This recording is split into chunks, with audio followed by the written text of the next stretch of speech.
Hello YouTube, this is Kurt and welcome to the Kurt Winters YouTube channel, dedicated to bringing you advice on collecting cars and celebrating the history of these amazing machines. This channel is focused on helping you with your car or restoration project. Okay, up next, the driving experience in your C4. Okay, so when it came to choosing a Corvette for me, I had ridden in plenty of C3s and some very clapped out C4s. So I really didn't know if the C4 platform was the car for me, but something really started to happen, especially in the late 90s and early 90s for that matter, where GM began to refine and really dial in the C4, making it a very fun car to drive. So let's talk about the drivability. Now, the last C4 that I rode in, the suspension was awful. It crashed, it banged, it creaked. It was a lot like riding in a covered wagon, for lack of a better term. But when I got into this car, which, like I said, at this point has a little over 86,000 miles on it, I noticed something very different. The car, for lack of a better term, had a Cadillac feel to it. So what do I mean by that? Now, not so much in just pure luxury, smooth down the road, but as far as steering feel goes, and also because of your really big, wide tire footprint that you have, and keep in mind, your tire is a big part of your suspension. I found the car to be very enjoyable. Having a Mitsubishi 3000 GT also in the garage, riding on 18-inch rims, little thin Nitto tires, the Corvette was a completely different experience than what I thought I'd run into. Okay, so let's talk about gas mileage, because let's face it, gasoline isn't getting any cheaper, and even with the advent of the electric car, who knows what's coming down the pike. So as far as the gas mileage that I've been getting on this LT1, I found that on the highway I'm getting around 22 to 24, driving sensibly. Around town, also driving sensibly, I'm actually getting closer to 11 or 12. And if I'm on these back roads, and let's just say I'm driving in a spirited fashion, I haven't been able to beat 6 mph. So this really goes back to an awesome Top Gear video that I watched a long time ago on BBC. It's not really about the engine in the car as far as gas mileage is predicated on. It's more about the driver and how much he romps on that thing. So that's all I'm saying.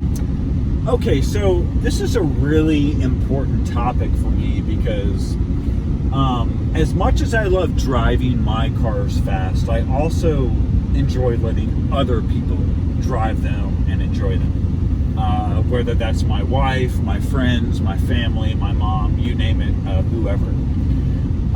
So this will be kind of a twofold topic. Let's talk about speed and safety in this car. Now, this car is not necessarily a barn-burning fast car. I think Motor Trend put the automatic somewhere between 5.5 and 5.7 in a 0 to 60. So it's not the fastest car on the planet. But what you have to keep in mind is it is a rear-wheel drive car. It does have an immense amount of torque. at least for what the body weighs. And what you want to keep in mind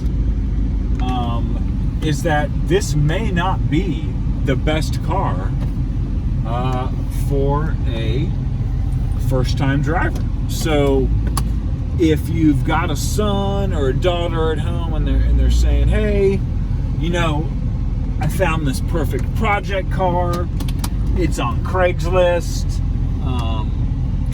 you know, it's only, you know, $2,000 or $3,000, I would be very, very weary to get them this car as a first-time car. But the very first quote-unquote sports car that I got was actually a rear-wheel drive V6. And this V6, super forgiving, not a lot of torque, and it really helped me as a driver begin to hone in and develop on those kind of skills that I would later need with a higher horsepower car. Now, come on, let's face it. So, by today's standards, that's not really a fast car.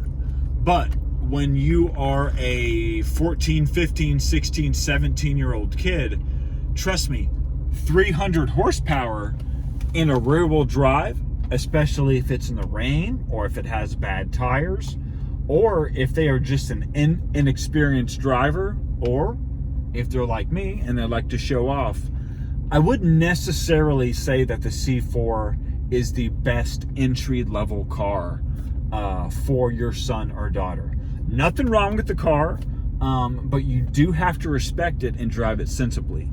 Now, I would love to see y'all's comments in below, some of your past experiences, maybe what you've ran into in giving a C4 or a Corvette in general to your son or daughter. So I would love to see those comments. Now back to the fun.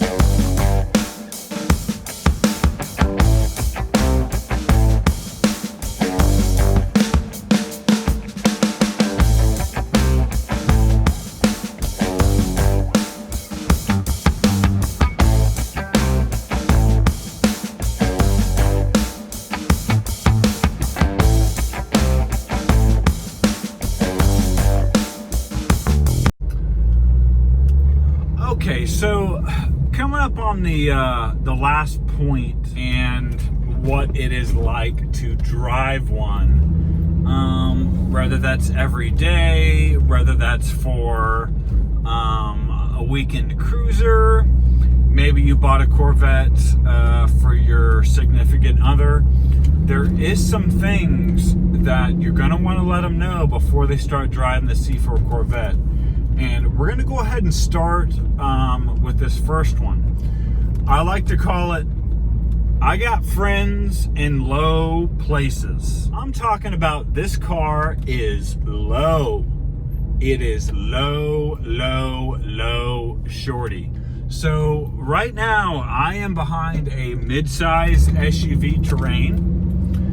And you can see that immediately I have no field of vision around this car.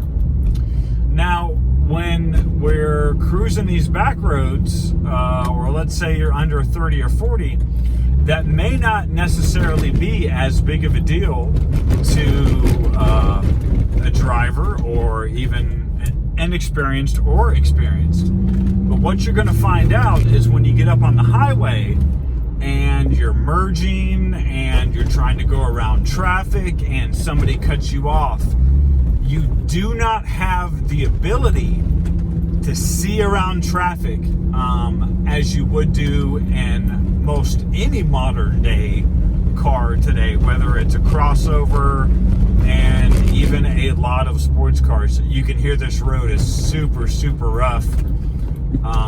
even with the suspension on this car. So you're noticing I'm right behind this terrain, and I really can't see what's going on. Pretty straightforward that if I wasn't familiar with what was going on, or if I wasn't paying attention, it would be very, very easy for this terrain to block my view.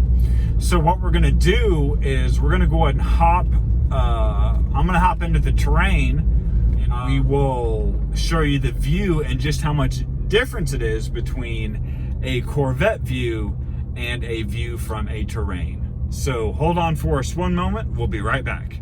Okay, so we've caught up to the Vette.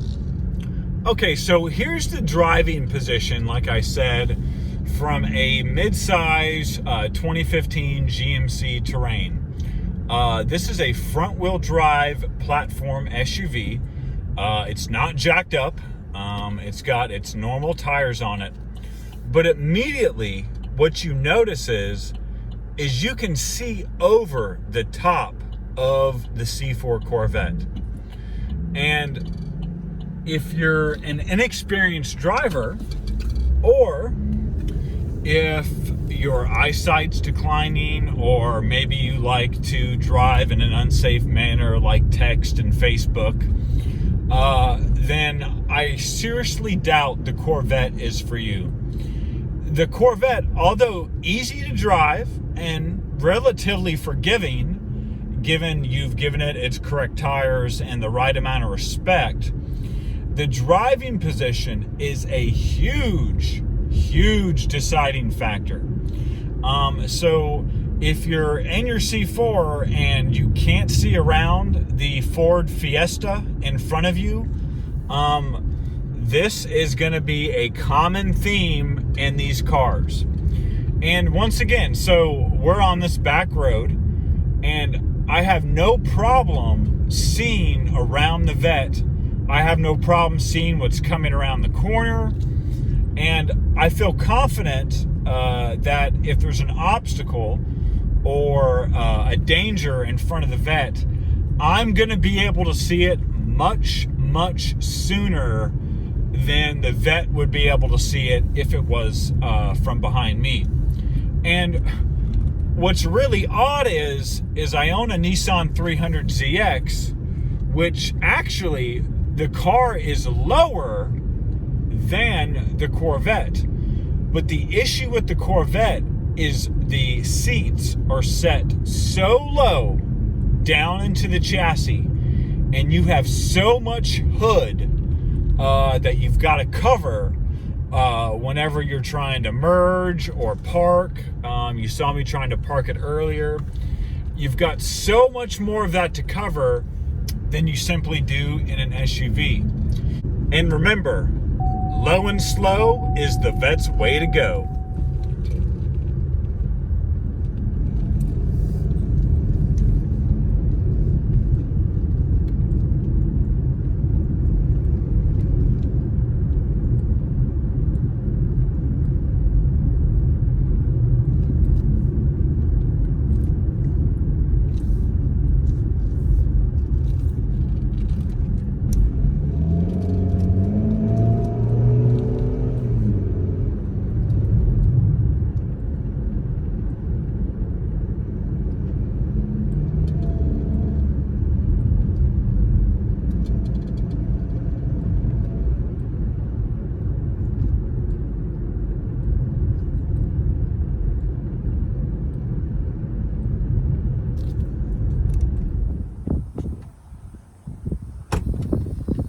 Okay, so rounding out the Corvette's quirks and features.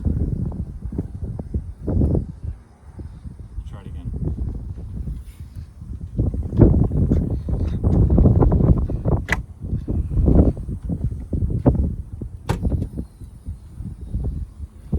Okay, is a Corvette practical? You tell me.